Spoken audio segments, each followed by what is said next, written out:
Hi everyone, I'm Steph and welcome back. If you're new to my channel and want to learn how to make custom looking designer wreaths, go ahead and subscribe to my channel.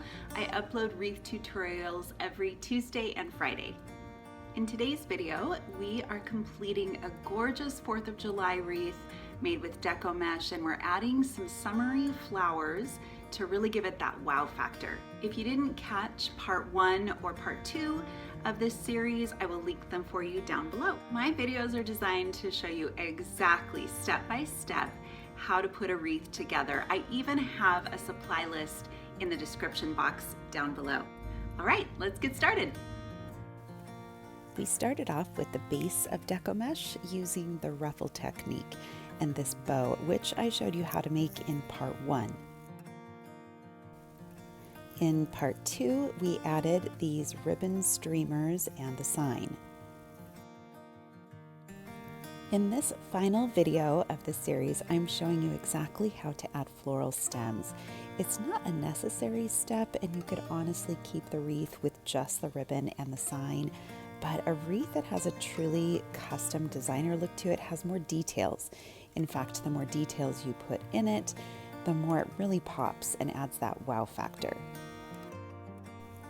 So here we are using some floral bouquets and our wire cutters, and we're going to disassemble these.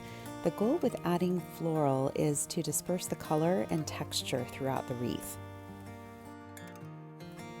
This geranium bouquet I purchased from a shop on Etsy called Greenery Market, which I will link down below. They have beautiful flowers and greenery, and this red geranium is going to add that perfect pop of color.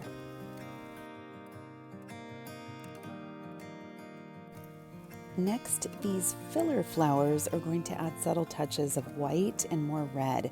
When I'm selecting flowers, I like to keep an eye out for different sizes and textures, and this adds a lot of interest and dimension to the wreath. Again, I am using my wire cutters to take them apart.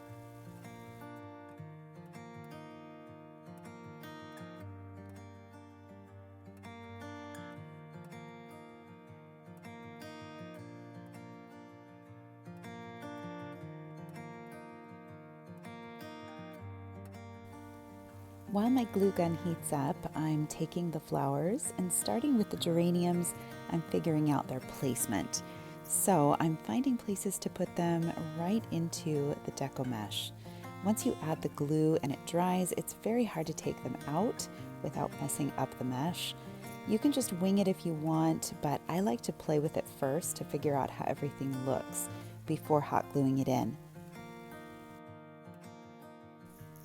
Next, I'm doing the same thing with the white and red smaller flowers, and as you can see, they're all just nestling in right between the mesh on the inner and outer rings.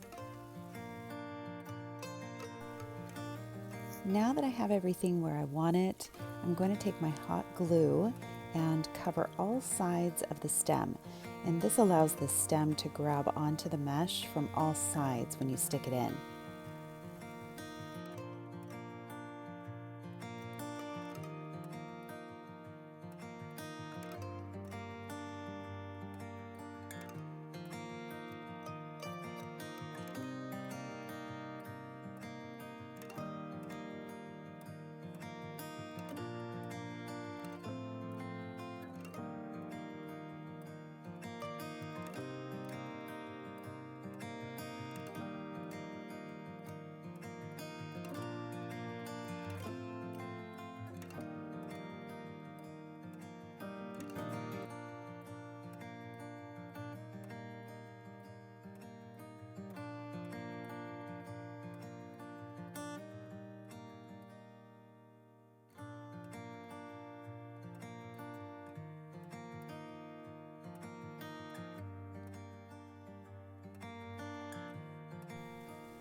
You now have a custom looking designer wreath that will be so festive for your front door this 4th of July.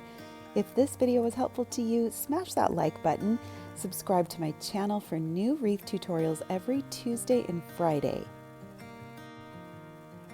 Thanks for watching.